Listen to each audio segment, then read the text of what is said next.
Le vin rouge éclaboussa le sol de Pierre comme une blessure ouverte. Et avec lui. Les mots de mon oncle fusèrent, une déviance pareille dans notre sang? C'est une insulte à Dieu et à la famille. Anaïs, figée au milieu de la salle de réception, sentit son cœur se contracter comme sous un coup de poignard, tandis que les rires étouffés des cousins se muèrent en murmures assassins. Dans cet instant suspendu, où l'air andalou chargé d'olivier et de jasmin devint étouffant, elle comprit que le voile de la tradition familiale venait de se déchirer, exposant non seulement son secret, mais l'âme même de leur lignée. La chaleur de l'Andalousie en août enveloppait Séville comme une étreinte possessive, où les murs ocres des patios anciens semblaient retenir les secrets des générations passées. Le mariage de mon cousin Ravière? Ce bel officier de marine aux épaules larges et au sourire conquérant était censé être le point d'orgue d'une saison de fête familiale? Un hymne à l'unité sous le ciel azur implacable. La famille avait convergé de tout l'Espagne, tant en mantille brodée. Oncle bedonnant serrant des cigares éteints. Et les enfants courant entre les tables chargées de paella fumante et de sangria fraîche. Mais pour Anaïs, cette célébration n'était qu'un piège doré. Un mirage où son amour pour Alice. Cet artiste aux doigts tachés d'aquarelle et au regard qui peignait des poèmes muets, devait rester enfoui sous des couches de silence. Anaïs avait 32 ans. Une capitaine dans l'armée de l'air espagnole, forgée par des années de discipline rigide sur les bases arides d'Albacete. Ses cheveux châtains coupés courts encadraient un visage aux traits ciselés, marqué par une fine cicatrice sur la joue gauche. Souvenir d'un exercice de vol raté au-dessus des Pyrénées. Elle portait son uniforme avec une fierté stoïque. Les épaulettes dorées luisant sous les guirlandes de lumière suspendues au plafond de la finque allouée pour l'occasion. Mais ce soir-là, sous les applaudissements pour le toast du père de la mariée, elle n'était qu'une ombre parmi les siens, son bras effleurant discrètement celui d'Alice, assise à sa droite, dans une robe vert olive qui soulignait la courbe douce de ses épaules. Alice, 28 ans, originaire de Madrid mais amoureuse des ruelles labyrinthiques de Grenade, était l'opposé d'Anaïs, fluide, instinctive, avec des cheveux noirs ondulés qui cascadaient comme une cascade nocturne sur sa peau olive. Ses yeux noisettes, profonds comme les puits morts, capturaient la lumière des bougies avec une intensité qui faisait fondre les défenses d'Anaïs. Elles s'étaient rencontrées 2 ans plus tôt, lors d'une exposition d'art contemporain à Malaga, où Alice avait accroché une toile représentant 2 femmes enlacées sous un ciel étoilé d'Alhambra. C'est l'amour qui défie les murs? Avait-elle murmuré en voyant Anaïs s'attarder devant l'œuvre. Ce soir-là, sous les étoiles, elle s'était embrassée pour la première fois. Un baiser salé par les larmes contenues d'Anaïs, qui avait enfin osé avouer son secret à quelqu'un d'autre qu'elle-même. Pourtant, dans cette famille catholique fervente, où les portraits jaunis des ancêtres veillaient des murs comme des juges muets, Anaïs avait juré à Alice de garder leur lien invisible. Ravière, son cousin aîné, était le seul à savoir. Ils avaient grandi ensemble dans la maison familiale de Cordoue, partageant des confidences nocturnes sur le toit plat, sous le regard indifférent des cigognes. Ravière, avec son charme irrésistible et ses yeux verts hérités de la même grand-mère, avait été son confident quand, adolescente, Anaïs avait découvert son attirance pour les filles du lycée. Nous sommes des âmes sœurs? Prima, lui avait-il dit un soir, en lui tendant une cigarette volée. Peu importe ce que dit le monde, tant que nous nous protégeons mutuellement. Mais ce soir du mariage, la protection avait volé en éclats.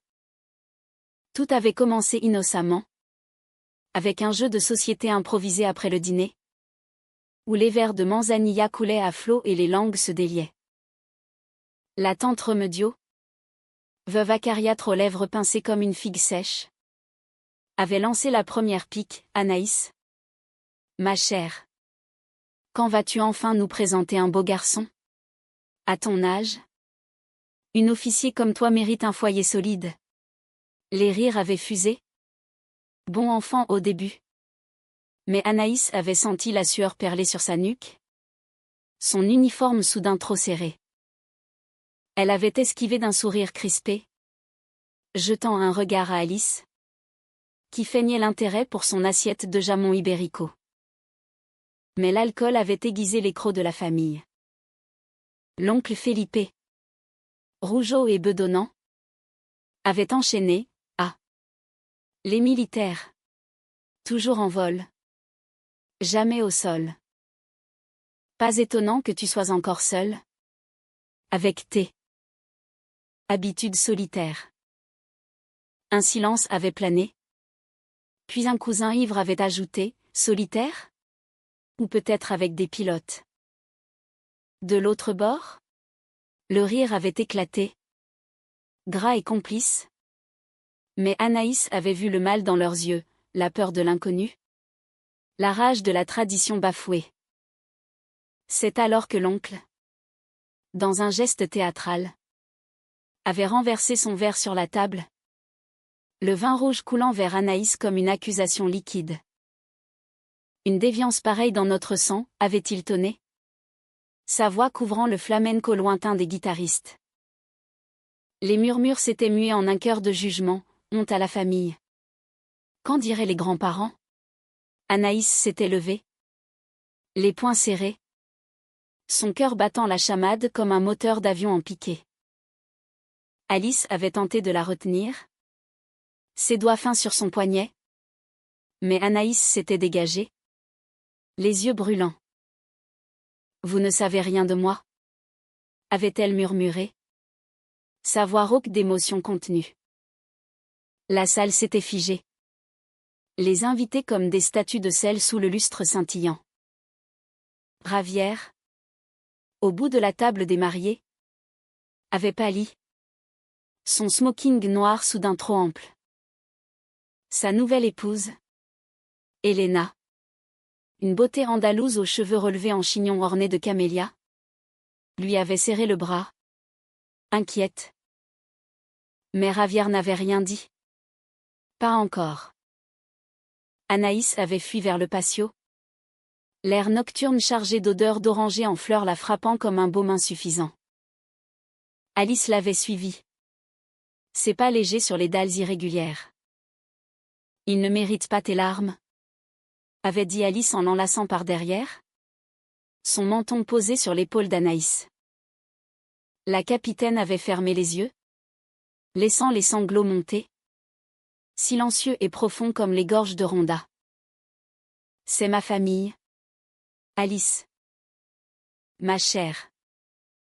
Comment puis-je les haïr? Elles étaient restées ainsi, enlacées dans l'ombre des arches mauresques, tandis que la musique reprenait à l'intérieur. Un pas de danse forcé pour masquer l'orage. Mais l'orage n'était pas passé. 1 heure plus tard, quand Anaïs avait osé revenir pour saluer les mariés par devoir, par amour fraternel, la confrontation avait éclaté. L'oncle, encouragé par le vin, l'avait acculé près de la piste de danse, avoue-le. Anaïs. T'es amie comme cette Alice. Ce n'est pas naturel. C'est un péché contre notre lignée. Les mots avaient fusé comme des balles. Et Anaïs, pour la première fois, avait riposté, l'amour n'est pas un péché. Tio. C'est la seule vérité que j'ai. Le silence avait été assourdissant. Puis, les applaudissements forcés pour le gâteau avaient masqué le malaise. Mais Anaïs savait que la nuit était loin d'être terminée.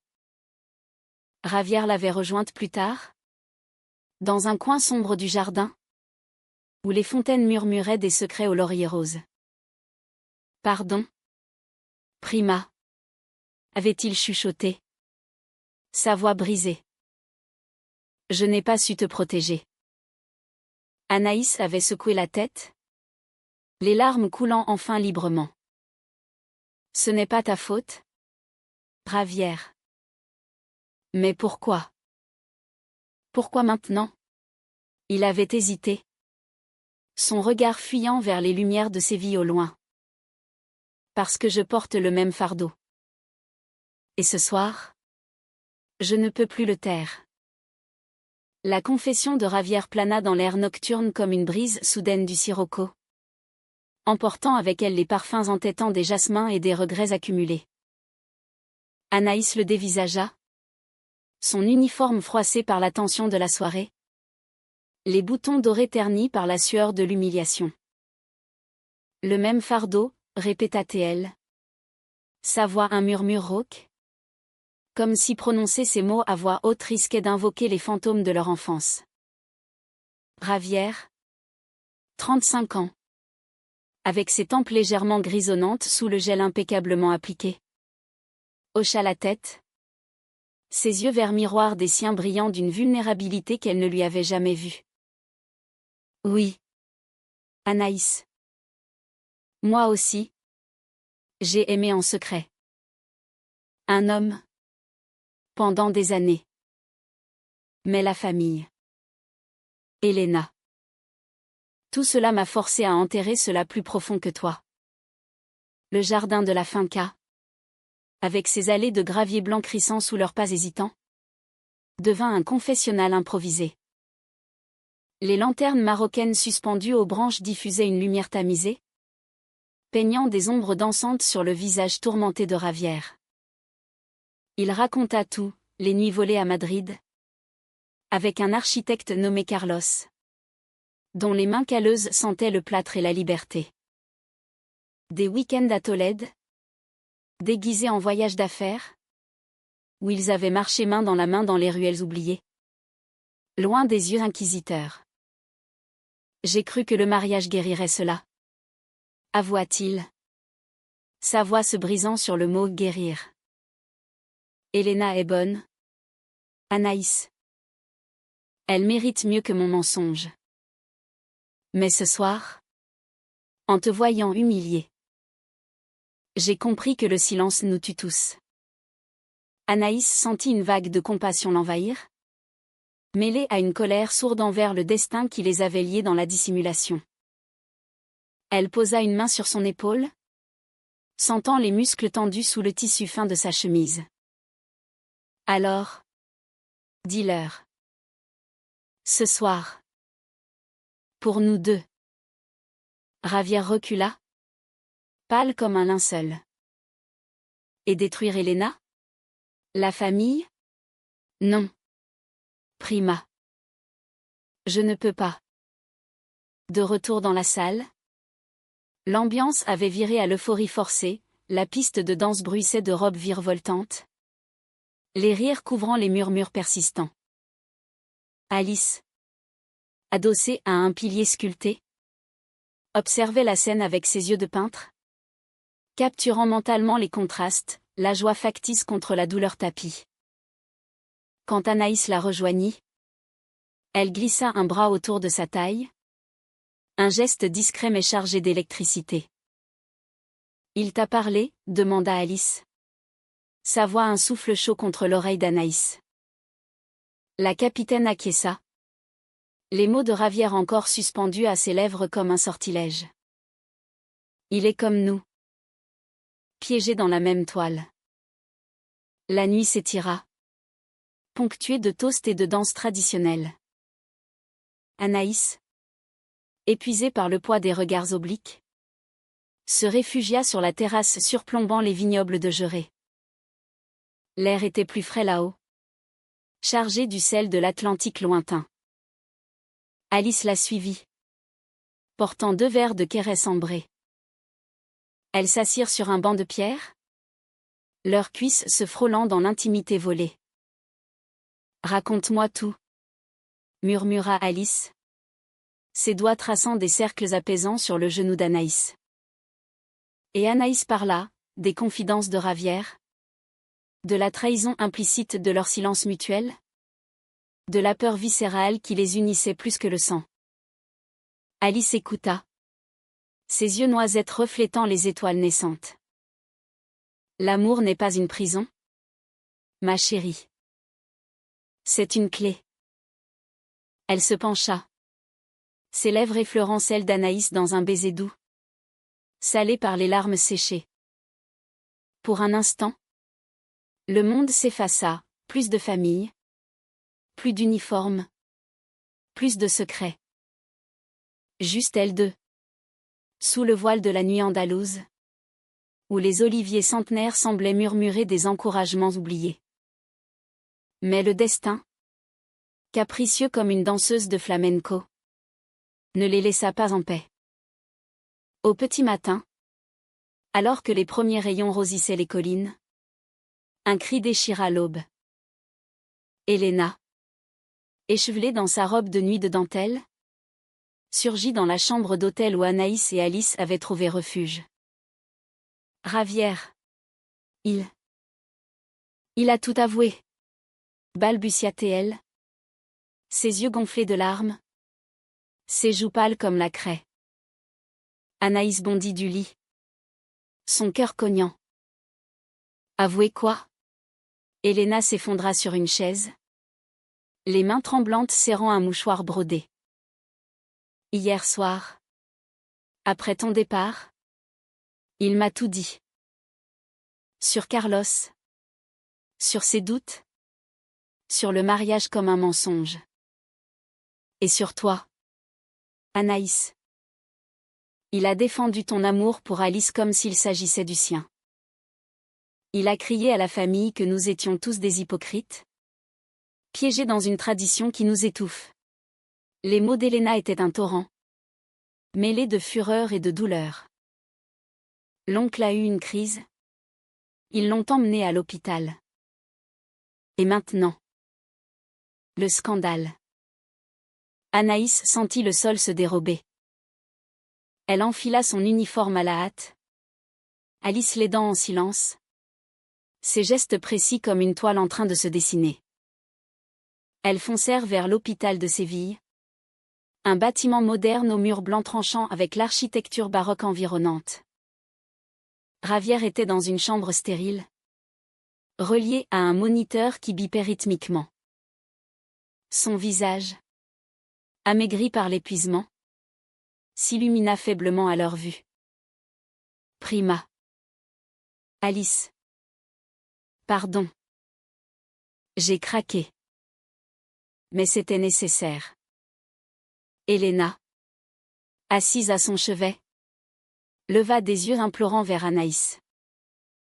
Je ne sais pas si je peux lui pardonner. Mais toi. Merci d'avoir été son encre.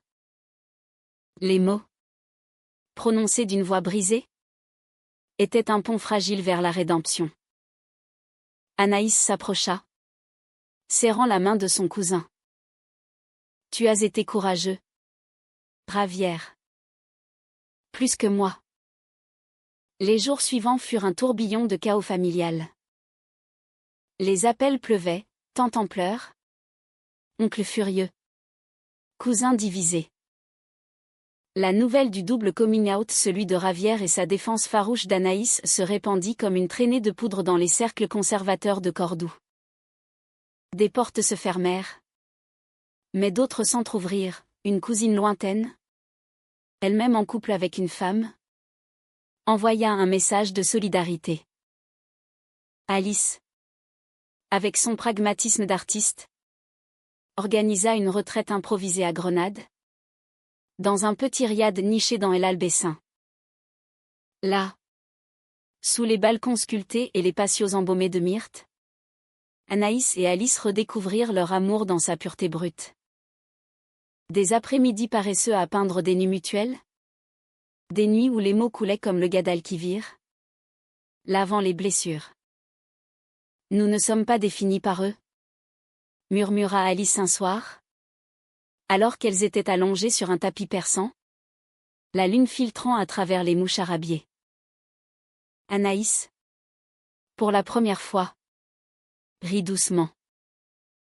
Non. Nous sommes définis par nous. Pourtant, le conflit couvait encore. Javier appela un soir. Sa voix altérée par les médicaments. Elena part. Elle dit que c'est trop. Mais je respire enfin. Anaïs. Grâce à toi. La nouvelle frappa Anaïs comme un vent froid du nord. Le mariage. Ce pilier de la famille. S'effondrait. Emportant avec lui les illusions collectives. Était-ce une victoire ou une dévastation? Le retour à Séville fut inévitable. La famille se réunit dans la maison ancestrale de Cordoue. Un palais mudéjar au cours intérieur où les fontaines chantaient des élégies. L'oncle Felipe, remis de sa crise mais voûté par l'âge, présidait la table massive en acajou. Les visages étaient tendus, tante voilée de mantilles noires, cousins évitant les regards. Anaïs entra la dernière. Alice à son bras. Un geste public et défiant. Le silence fut palpable, rompu seulement par le tic-tac d'une horloge ancienne. Nous devons parler? Déclara l'oncle d'une voix chevrotante. Ce scandale. Il souille notre nom. Javier, assis en face, se leva, pâle mais résolu.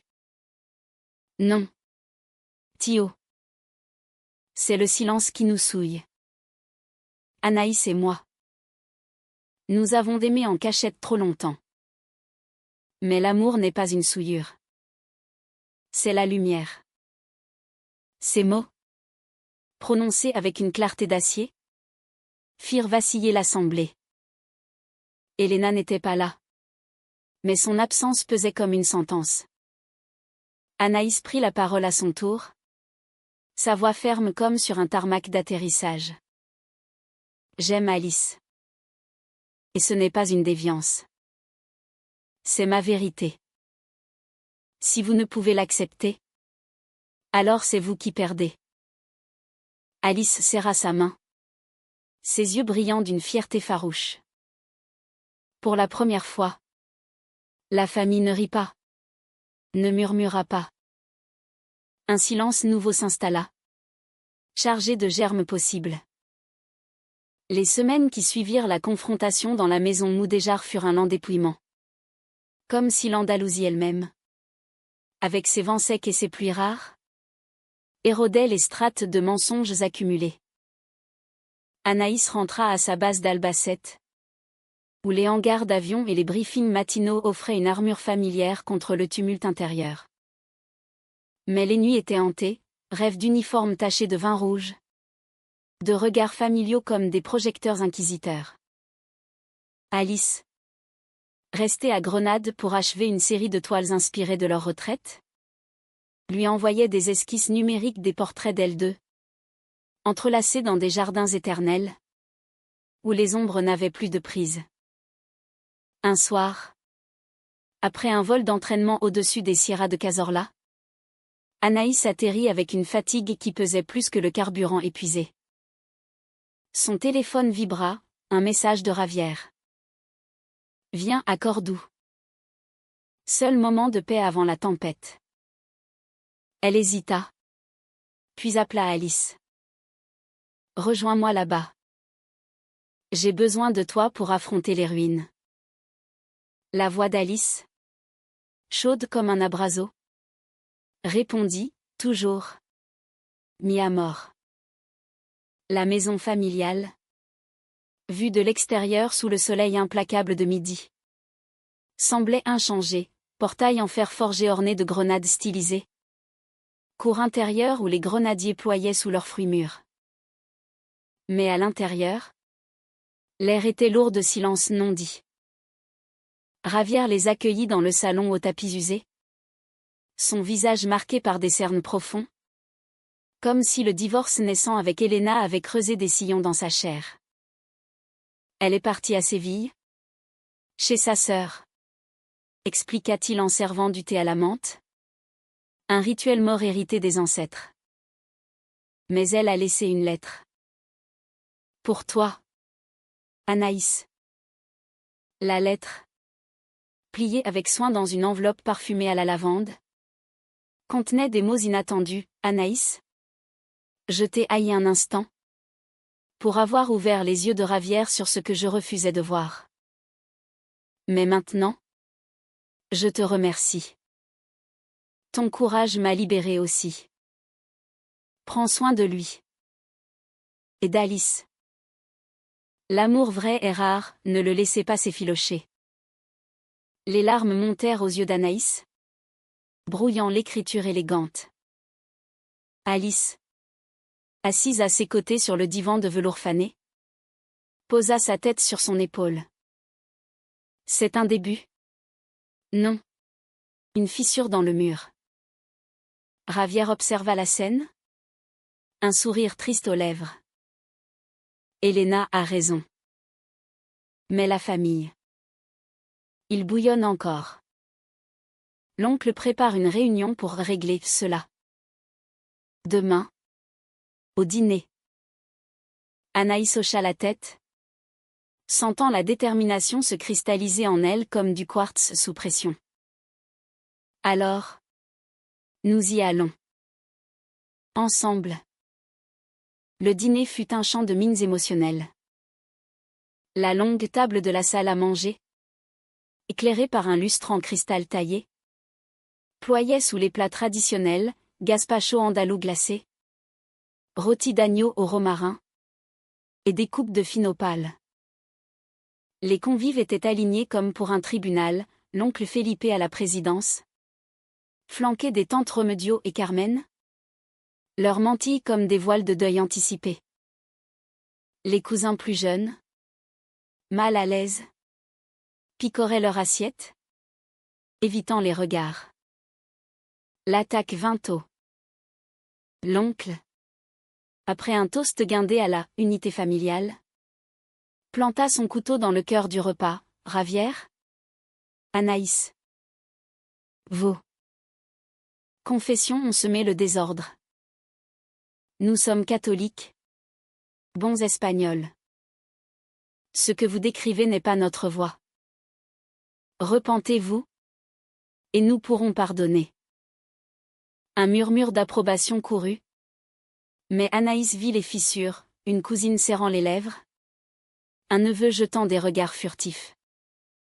Ravière se leva le premier, sa chaise raclant le sol de marbre comme un cri étouffé. Repentir? Pour avoir aimé? Tio. C'est vous qui devriez vous repentir de vos jugements. J'ai perdu Elena pour cela, mais j'ai gagné ma vérité. Et Anaïs? Il se tourna vers sa cousine, les yeux humides. Elle a porté ce fardeau seule plus longtemps que moi. Son amour pour Alice est pur, comme le mien l'était pour Carlos. Ne nous demandez pas de l'enterrer à nouveau. Le silence fut rompu par un sanglot. La tante Carmen, la plus douce des trois sœurs, se tamponna les yeux. Mais... Et les enfants? La lignée? Gémit elle. Anaïs, sentant la rage monter comme une marée, se leva à son tour, tirant Alice avec elle. La lignée n'est pas dans le sang figé. Tante. C'est dans les cœurs qui osent battre librement. Alice et moi. Nous construirons notre famille avec ou sans votre bénédiction. Mais imaginez, et si l'un de vos enfants était comme nous? Le rejetteriez-vous? Les mots planèrent, lourds comme le plomb des orgues d'église. L'oncle blêmit, sa fourchette tombant dans son assiette avec un cliquetis. Pour la première fois, il ne répliqua pas.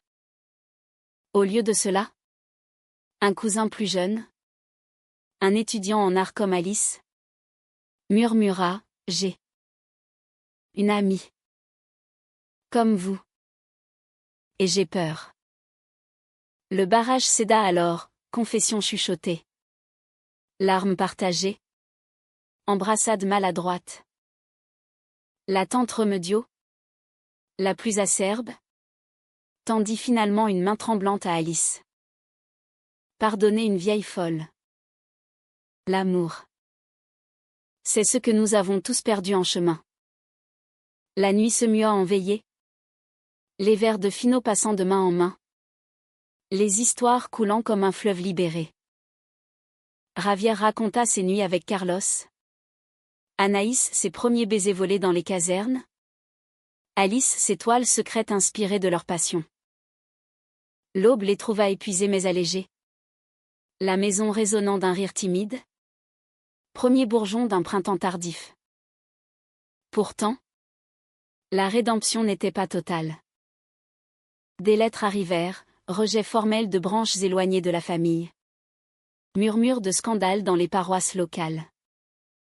Anaïs, de retour à sa base, reçut une convocation de ses supérieurs pas pour son orientation. L'armée espagnole ayant évolué depuis les années 2000, mais pour gérer les répercussions familiales sur sa stabilité professionnelle. Elle affronta l'entretien tête haute. Son uniforme impeccable. Alice à ses côtés en visioconférence depuis Grenade. Mon amour me rend plus forte. Pas plus faible. Déclara-t-elle.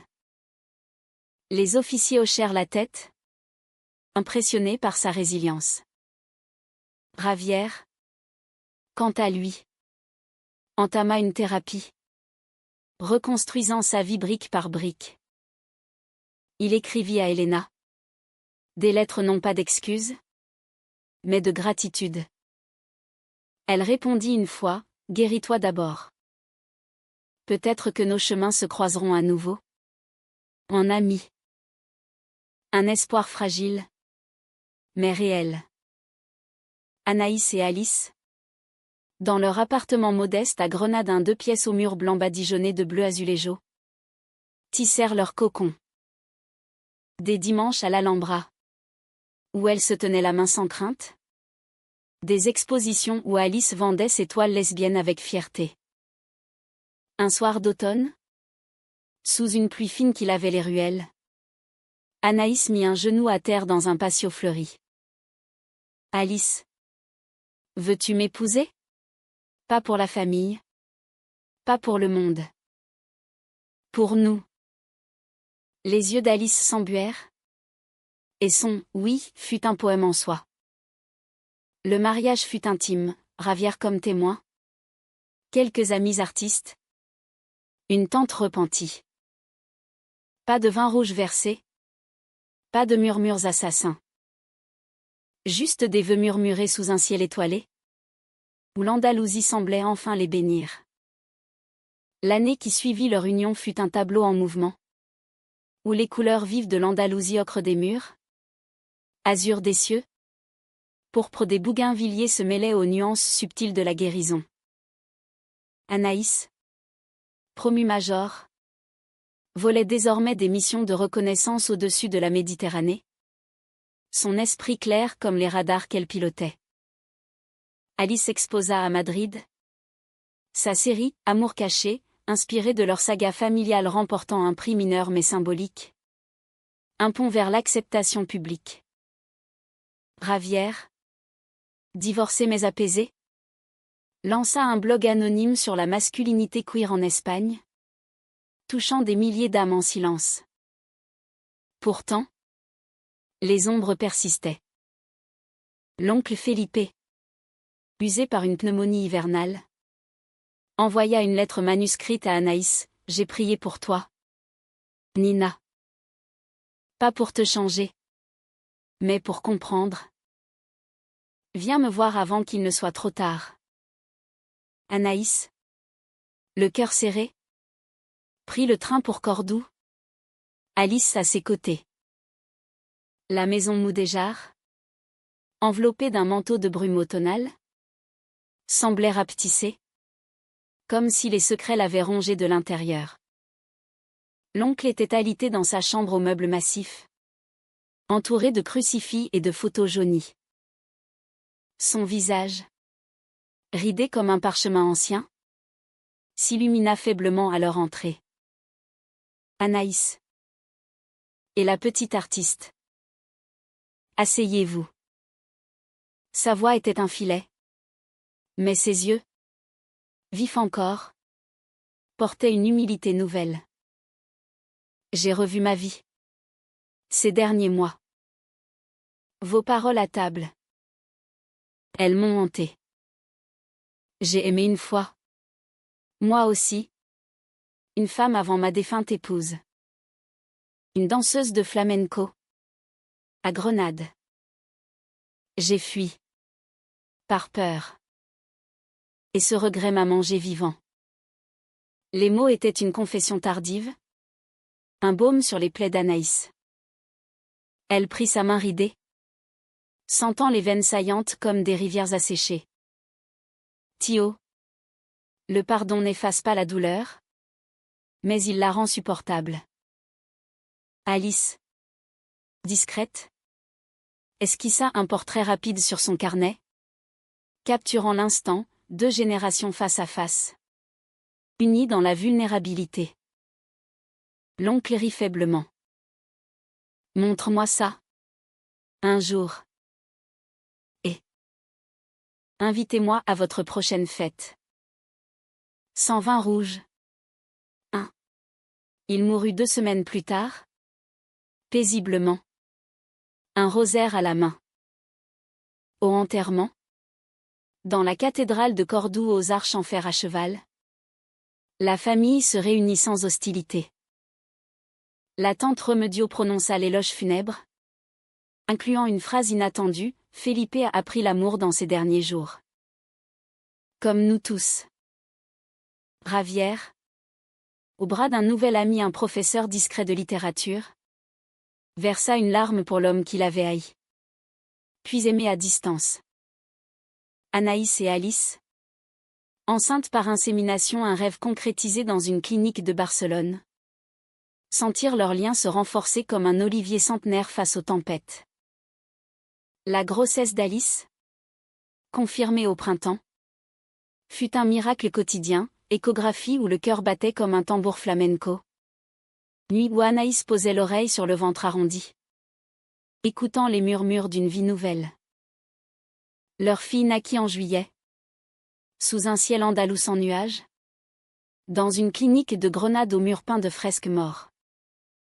Ils l'appelèrent Sofia, en hommage à la sagesse qui les avait guidés. Ravière fut le parrain, portant l'enfant sur ses épaules lors du baptême civil, une cérémonie laïque, entourée d'amis et de la famille ralliée. La petite Sofia, aux yeux verts hérités d'Anaïs et aux boucles noires d'Alice, gazouilla pendant les vœux, comme pour sceller la paix. Des années passèrent, tissées de routines heureuses, Anaïs enseignant à l'académie militaire, insistant sur la diversité dans les rangs, Alice publiant un roman graphique sur leur histoire, traduit en français pour honorer les racines séfarades de la famille. Ravière trouva l'amour stable avec un ingénieur basque. Et ensemble, ils adoptèrent un garçon turbulent de 5 ans. Un soir d'été, 10 ans après le mariage fatidique, la famille se réunit à la finca de Séville, la même, mais rénovée avec des touches modernes, un bar à cocktails sans alcool, une piste de danse ouverte aux couples de tout genre. Sofia, 9 ans, courait entre les tables, poursuivie par le fils de Ravière. Anaïs, en civil pour une fois, une robe fluide rappelant celle d'Alice au mariage, leva son verre de sangria sans alcool. À nous. Aux confessions qui libèrent. Alice, ses cheveux grisonnants élégamment noués, l'embrassa doucement. Et aux amours qui perdurent. Ravière, un peu bedonnant mais rayonnant, trinqua avec elle. Sans le vin rouge. Cette fois. Dans le patio. Sous les guirlandes de lumière. Le flamenco reprit. Mais différent, des voix féminines fortes. Des guitares qui chantaient la résilience. Anaïs ferma les yeux, sentant le pouls de l'Andalousie, terre de passion et de pardon, battre en harmonie avec son cœur. L'humiliation d'un mariage familial avait été le catalyseur d'une renaissance collective. Un rappel que l'amour, vrai et nu, transcende les voiles de la tradition. Et ainsi, dans le crépuscule pourpre, elles dansèrent non pas pour plaire, mais pour être.